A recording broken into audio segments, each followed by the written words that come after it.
معزز سامعین، دوستو، بزرگوں، گزشتہ جمعے حضرت ابراہیم علیہ السلام کی دعوت توحید کے حوالے سے کچھ باتیں اور عقیدہ توحید کے حوالے سے کچھ باتیں آپ حضرات کی خدمت میں عرض کی تھیں۔ آج بھی اسی موضوع اور مضمون کو آگے بڑھاتے ہوئے حضرت ابراہیم علیہ السلام کی دعوت کا جو اسلوب، جو انداز اللہ پاک نے قرآن مقدس کے اندر بیان کیا ہے، اس کا مفہوم اور اس کا خلاصہ آپ حضرات کی خدمت میں عرض کرنا ہے، اور اس دعوت کے انداز سے، اس اسلوب سے ہمیں کیا سبق ملتا ہے وہ بھی ہم نے سیکھنا ہے، سمجھنا ہے، اور اس بات کی کوشش کرنی ہے کہ ہم بھی دعوت کا کام کرتے ہوئے، دین کا کام کرتے ہوئے ایسے ہی طریقے کو اپنائیں، ایسے ہی اسلوب کو اپنائیں، تو ہماری دعوت میں جان پڑ جائے گی، ہماری بات میں وزن بڑھ جائے گا، اور ہماری باتوں کا اثر لوگوں پر، ہماری دعوت کا اثر لوگوں پر ہونا شروع ہو جائے گا۔ قرآن مقدس کے اندر اللہ تبارک و تعالیٰ نے مختلف انبیاء کرام علیہ السلام کی دعوت کے واقعات، ان کی قوموں کے واقعات، ان کی دعوت کے اسلوب اور انداز کے حوالے سے ہمیں جو ہے آگاہ فرمایا ہے۔ ان پر ہمارے لیے غور و فکر کرنے کی ضرورت ہے، تاکہ ہم بھی، کیونکہ ہمارا یہ نظریہ ہے، ہماری یہ سوچ ہے کہ ہمارے پیارے حبیب صلی اللہ علیہ وسلم آخری نبی، آخری رسول، آخری پیغمبر ہیں، اور ہم ان کی آخری امت ہیں۔ ہمارے نبی کے بعد کوئی نبی نہیں، کوئی رسول نہیں، کوئی پیغمبر نہیں، اور اس امت کے بعد کوئی امت نہیں ہے۔ آپ علیہ السلام نے فرمایا، انا آخر الانبیاء وانتم آخر الامم، کہ میں نبیوں میں سب سے آخر میں آنے والا ہوں، اور تم امتوں میں سب سے آخر میں آنے والی امت ہو۔ تو آخری امت ہونے کی حیثیت سے ہماری یہ دعوت والی ذمہ داری بھی ہے کہ اپنے اعمال کی بھی فکر کریں، اپنے ایمان کی بھی فکر کریں، اپنی قبر آخرت کی بھی فکر کریں، اور ساتھ ساتھ دوسروں کے ایمان، عمل اور قبر آخرت کی بنانے کی کوشش کریں۔ تو یہ امت بنسبت دوسری امتوں کے یہ زیادہ مستحق ہے اس بات کی کہ یہ دعوت والی محنت کو سیکھے۔ وہ نبیوں، رسولوں، پیغمبروں والی محنت تھی، وہ محنت اب اس امت کی ذمہ لگی ہے۔ کنتم خیر امت اخرجت للناس، تم بہترین امت ہو، لوگوں کے نفع، بھلائی اور بھلائی کے لیے نکالی گئی ہو، تمہیں بھیجا گیا ہے، تمہیں مقرر کیا گیا ہے۔ تمہاری ذمہ داری کیا ہے؟ تأمرون بالمعروف تنہون عن المنکر، نیکی کا حکم کرتے ہو اور برائی کے کاموں سے منع کرتے ہو۔ اس امت کی یہ خصوصیت ہے، اور اس امت کی افضلیت بقیہ امتوں پر ہے کہ یہ امت جس طرح نبی علیہ السلام تمام نبیوں پر افضل ہیں، اس طرح نبی علیہ السلام کی امت باقی امتوں سے افضل ہے۔ تو امت کے افضل ہونے کی جو وجوہات، جو اسباب ہیں، ان اسباب اور ان وجوہات میں ایک وجہ یہ بھی ہے کہ اللہ پاک نے ان کی ڈیوٹی دعوت والی لگائی ہے۔ اب نبیوں کا سلسلہ تو ختم ہو چکا ہے، لیکن نبیوں والی وہ دعوت اس امت کی ذمہ ہے۔ تو قرآن مقدس کے اندر جو اللہ پاک نے دعوت کے اسلوب، جو ہو انداز بیان کیا ہے، اور انبیاء کرام نے جو دعوت دی ہے، ان کا جو اسلوب تھا، طریقہ تھا، ہمیں ان پر غور و فکر کرنے کی ضرورت ہے، اس کو اپنی زندگی میں نافذ کرنے کی ضرورت ہے، اپنی عملی زندگی میں لانے کی ضرورت ہے، کیونکہ یہ امت داعی امت ہے، تو اس کے لیے دعوت کے اصولوں کو سیکھنا بھی ضروری ہے۔ تو حضرت ابراہیم علیہ السلام کی دعوت کا جو انداز اللہ پاک نے مختلف آیات میں جو ہے ذکر کیا ہے، تو ابراہیم علیہ السلام کی جو دعوت کا انداز تھا وہ بڑا انوکھا تھا۔ باقی نبیوں کے واقعات میں ہے، حضرت موسیٰ علیہ السلام، حضرت عیسیٰ علیہ السلام، حضرت نوح علیہ السلام، حضرت جو ہے دیگر انبیاء، حضرت یعقوب علیہ السلام، ان سب نبیوں کی دعوت کا، حضرت شعیب علیہ السلام ہے، حضرت ہود علیہ السلام ہے، تو ان سب نبیوں کی دعوت کا اسلوب اللہ نے ذکر کیا ہے، ساتھ اللہ نے جو حضرت ابراہیم علیہ السلام کی دعوت کے جو واقعات ذکر کیے نا وہ بہت ہی عجیب اور انوکھے ہیں۔ سب سے پہلے جو ابراہیم علیہ السلام نے دعوت کا آغاز کیا تھا وہ اپنے گھر سے کیا تھا، کیونکہ ابراہیم علیہ السلام جس معاشرے میں پیدا ہوئے، جس معاشرے میں آپ نے پرورش پائی، وہ شرک کے اندر ڈوبا ہوا تھا، اور جس گھرانے کے اندر آپ کی پیدائش ہوئی وہ گھرانہ بھی شرک کے اندر ڈوبا ہوا تھا، حتیٰ کہ آپ کا والد خود مشرک تھا، اس کے ساتھ ساتھ بت بناتا، بتوں کی خرید و فروخت کرتا تھا۔ تو اس معاشرے میں حضرت ابراہیم علیہ السلام کی پرورش ہوئی، پیدائش ہوئی۔ تو ابراہیم علیہ السلام نے سب سے پہلے دعوت دی ہے اپنے والد کو۔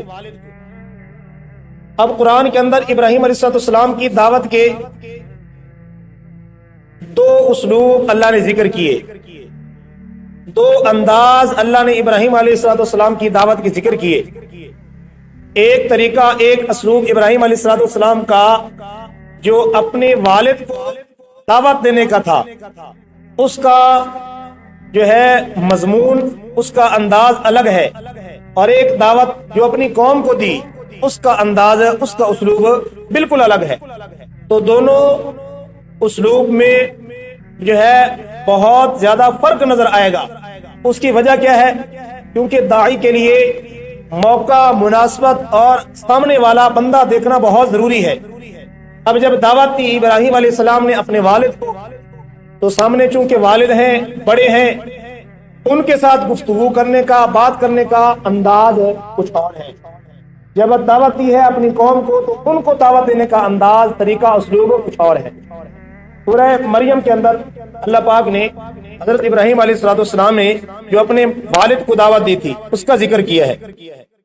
وَاذْكُرْ فِي الْكِتَابِ إِبْرَاهِيمَ إِنَّهُ كَانَ صِدِّيقًا نَبِيًّا إِذْ قَالَ لِأَبِيهِ يَا أَبَتِ، ابراہیم علیہ السلام نے کہا اے میرے ابا جان، یا ابتی، یوں نہیں کہا کہ او مشرک، اور بتوں کو بنانے والے، اور مورتیوں کو فروخت کرنے والے، اور دوسروں کو بھی شرک کے اندر ڈبونے والے، دوسروں کو بھی گمراہ کرنے والے، اس طرح کے جملے ارشاد نہیں فرمائے۔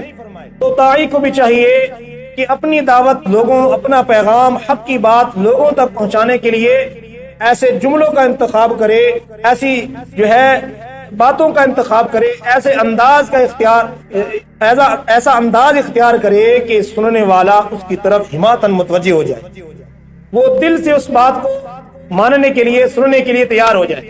تو ابراہیم علیہ السلام نے کیا فرمایا؟ اذ قال لأبیہ یا ابتی، اے میرے پیارے ابا جان۔ اگر ہم اس کا اردو میں ترجمہ کرتے ہیں تو یہی ترجمہ بنتا ہے، اور عربی کے اندر یہ جو یا ابتی کا ترجمہ شاید اردو میں بیان کرنا مشکل ہو، اس درد کو، انداز کو، ادب کو بیان کرنا جو ہے صرف کوشش ہی ہے۔ اس طریقے کو جس طرح عربی لغت کا ایک اثر ہوا کرتا ہے، وہ اثر اردو ترجمہ بیان کرنے میں نہیں آ سکتا۔ تو یہ فرمایا یا ابتی، اے میرے پیارے ابا جان۔ اب جب بیٹا اپنے باپ کو کہتا ہے اے میرے پیارے ابا جان، تو اولاد کیسی کیوں نہ ہو تو اس کا دل بھر جاتا ہے۔ اولاد کی محبت دل میں ایک اس انداز سے اگر بیٹا اپنے باپ سے مخاطب ہوتا ہے تو باپ اپنے بیٹے کی طرف ہماتاً متوجہ ہوتا ہے۔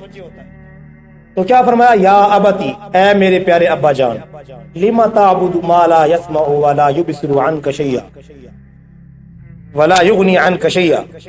فرمایا کہ اے ابا جان، اے میرے پیارے ابا جان، لم تعبد ما لا يسمع ولا يبصر، تم ان کی کیوں عبادت کرتے ہو جو نہ تمہاری باتوں کو سن سکتے ہیں، نہ تمہیں دیکھ سکتے ہیں، ولا يغني عنك شيئا، اور تمہیں ذرہ برابر نفع پہنچانے کے وہ مالک نہیں ہیں۔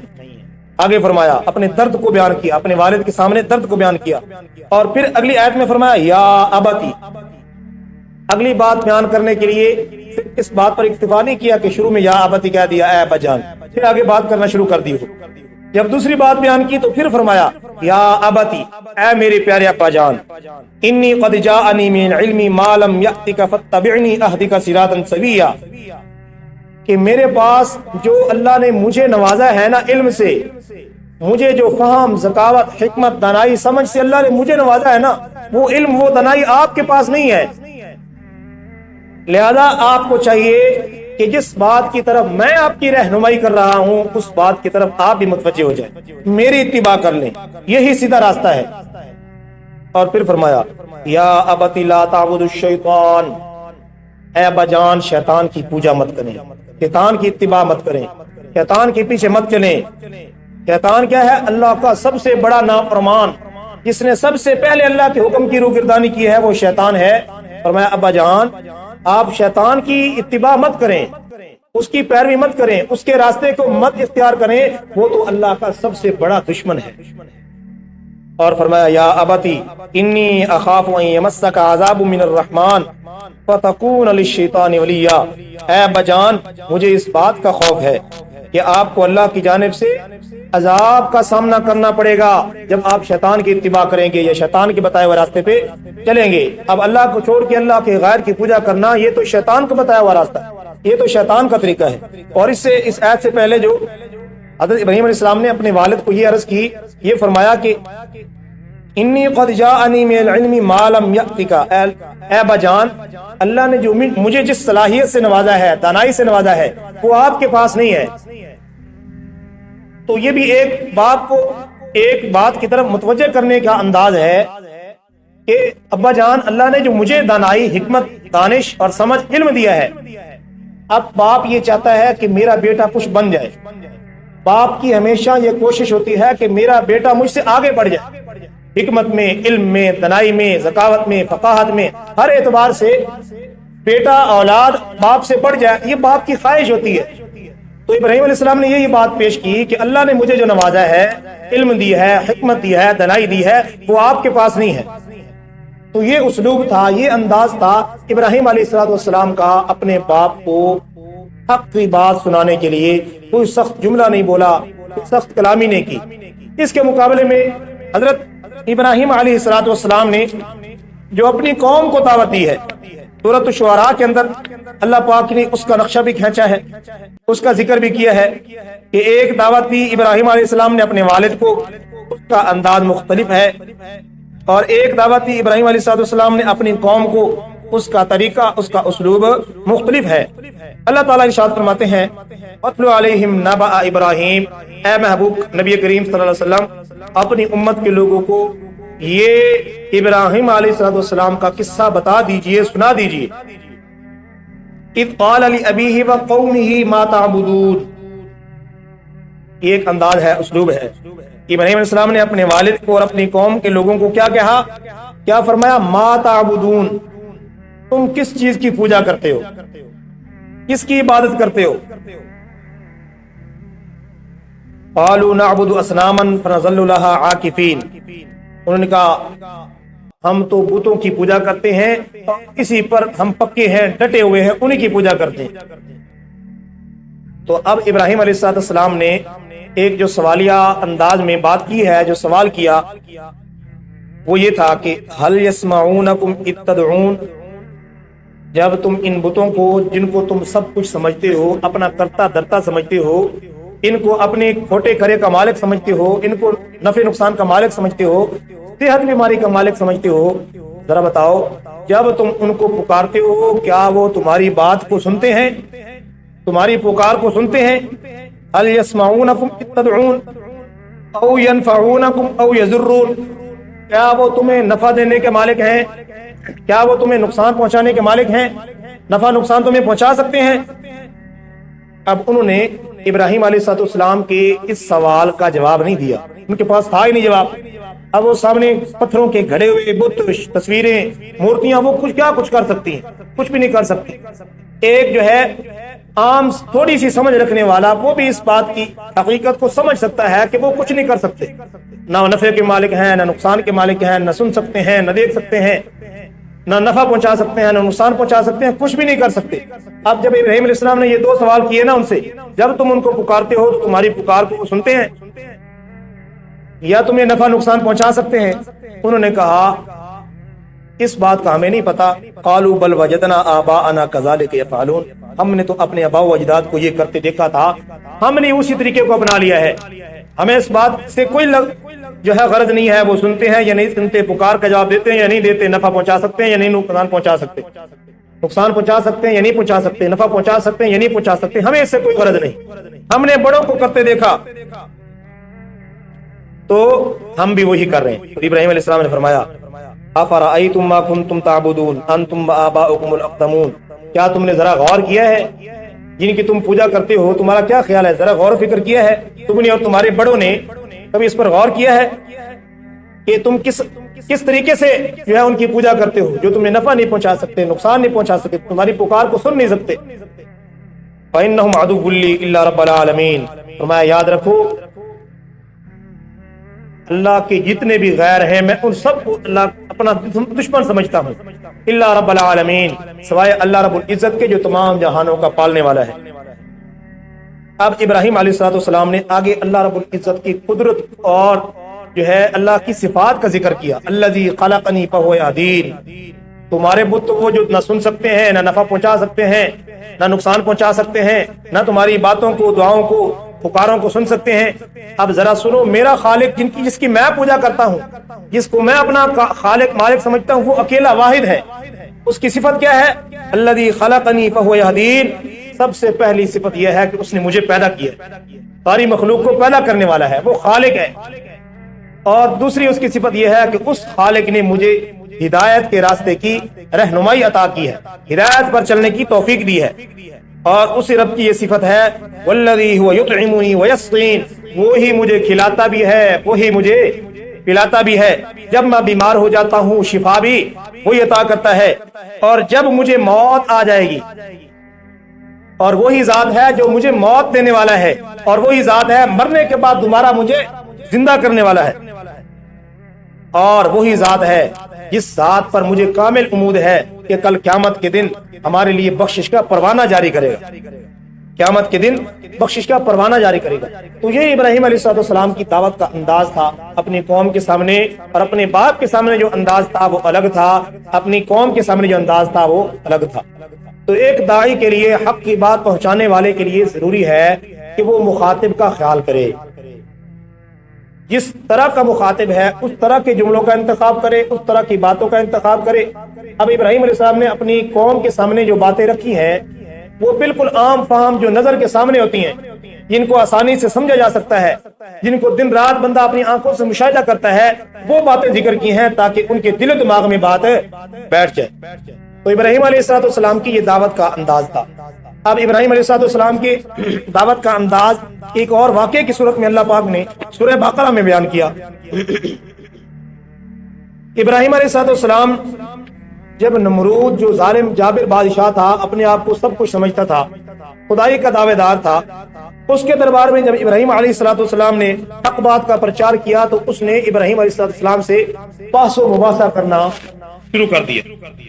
اب ابراہیم علیہ السلام نے اس کے سامنے یہ بات رکھی، اذ قال ابراہیم ربی الذی یحیی و یمیت۔ ابراہیم علیہ السلام گفتگو کر رہے ہیں، اللہ کی قدرت کے دلائل، قدرت کے کرشمے بیان کر رہے ہیں۔ فرمایا میرا رب وہ ہے جو زندگی بھی عطا کرتا ہے، جو موت بھی عطا کرتا ہے، موت کا مالک بھی وہی ہے اور زندگی کا مالک بھی وہی ہے۔ اب اس نمرود نے، اس ظالم نے کیا کیا؟ اس نے جو سامنے لوگ بیٹھے تھے، جب اس کے پاس کوئی جواب نہ بن پایا تو اس نے بڑی چلاکی سے یوں کیا کہ ایک قیدی کو رہا کر دیا، جس کو موت کی سزا ہو چکی تھی، اس کو رہا کر دیا، اور ایک بے گناہ کو پکڑ کے قتل کروا دیا، کہ میں بھی زندگی دیتا ہوں، میں بھی موت دیتا ہوں۔ اب ابراہیم علیہ السلام نے ایسی دلیل، ایسی بات اس کے سامنے رکھی جس کے سامنے وہ بول نہ سکا، اس کی بولتی بند ہو گئی، اس کی زبان بند ہو گئی۔ تو ابراہیم علیہ السلام نے کیا فرمایا؟ اچھا جب تو اس بات کا دعوے دار ہے کہ تو موت بھی دے سکتا ہے، زندگی بھی دے سکتا ہے، اچھا اب یہ بتا، ان اللہ یأتی بالشمس من المشرق فأتی بها من المغرب، میرا رب وہ ہے جو سورج کو مشرق سے نکالتا ہے۔ اگر تیرے اندر ہمت ہے، تو بھی خدائی کا دعوے دار ہے، اپنے آپ کو سمجھتا ہے کہ یہ کائنات میرے کنٹرول میں ہے، سب کچھ میں کرتا ہوں، تو ذرا تو اس کے الٹ کر کے دکھا۔ اللہ کی یہ قدرت ہے کہ سورج مشرق سے نکلتا ہے، مغرب کی طرف غروب ہو جاتا ہے۔ اب اگر تو بھی خدائی کا دعوے دار ہے تو اس کا الٹ کر کے دکھا، سورج کو مغرب سے طلوع کر کے دکھا۔ تو اللہ کا قرآن کہتا ہے فَبُهِتَ الَّذِي كَفَرَ، اب وہ خاموش ہو گیا، اس کی زبان بند ہو گئی، اس کی بولتی بند ہو گئی۔ جب وہ جواب نہ دے سکا نا، اب اس نے ابراہیم علیہ السلام کو آگ کے اندر ڈلوا دیا۔ اسی طرح ایک اور واقعہ اللہ پاک نے سورہ انعام کے اندر حضرت ابراہیم علیہ السلام کی دعوت کا ذکر کیا کہ ایک موقع پہ ابراہیم علیہ السلام نے یعنی ایک بات سمجھانے کا نا انداز اختیار کیا۔ یہ نہیں ہے کہ ابراہیم علیہ السلام کوئی ایسا نظریہ رکھتے تھے، ایسی سوچ رکھتے تھے یا اس طرح کرتے تھے۔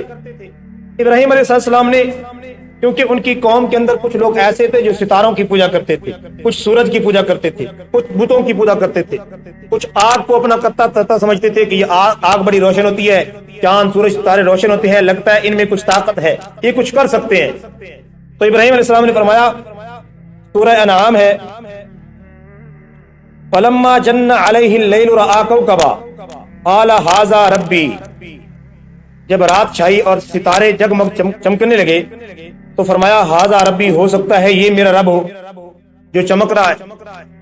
فلما افل قال لا احب الافلین، جب وہ ستارے چھپ گئے، ختم ہو گئے، جو ہے چھپ گئے، تو ابراہیم علیہ السلام نے فرمایا لا احب الافلین، میں ان چھپنے والوں کو، ختم ہونے والوں کو، ڈلنے والوں کو پسند نہیں کر سکتا، میں ان کو اپنا معبود، اپنا کرتا دھرتا نہیں سمجھ سکتا۔ اچھا جی، اگلی رات آئی، فلما رأى القمر بازغا قال هذا ربی، چاند کو جب چمکتے دمکتے روشن دیکھا تو کہا ہو سکتا ہے یہ میرا رب ہو، یہ تو ان سے بڑا ہے، اس کی روشنی بھی زیادہ ہے۔ جب چاند بھی چھپ گیا، چلا گیا، تو کہا لئن لم يهدني ربی لأکونن من القوم الضالین، اگر میرا رب مجھے ہدایت نہ دے تو میں تو جاہل قوموں، گمراہ قوموں کے اندر شامل ہو جاؤں۔ اچھا، اب باری آ گئی سورج کی۔ جب سورج روشن ہو گیا، چمکنے لگا، اس کی روشنی چار دانگ عالم میں کائنات کے ذرے ذرے پر پڑنے لگی، تو کیا کہا فلما رأى الشمس بازغة قال هذا ربی هذا اکبر، فرمایا کہ یہ تو سب سے بڑا ہے، اس کی روشنی بھی زیادہ ہے، اس کی چمک بھی زیادہ ہے، ہو سکتا ہے یہ بڑا ہو، یہ جو بڑا ہے نا یہ رب۔ جب سورج بھی ڈھل گیا، سورج بھی چھپ گیا، فلما افلت قال یا قوم انی بریء مما تشرکون، فرمایا اے میری قوم کے لوگوں، جن کو تم اپنا کرتا دھرتا سمجھ رہے ہو، جن کے سامنے تم دامن پھیلاتے ہو، جن کو تم نفع نقصان کا مالک سمجھتے ہو، میں ان سے براءت کا اعلان کرتا ہوں، یہ کچھ نہیں کر سکتے۔ عبادت کے لائق کون ہے؟ جو اس سورج کو لا رہا ہے۔ عبادت کے لائق وہی ہے جو ان ستاروں کو جگمگ روشنی فراہم کر رہا ہے۔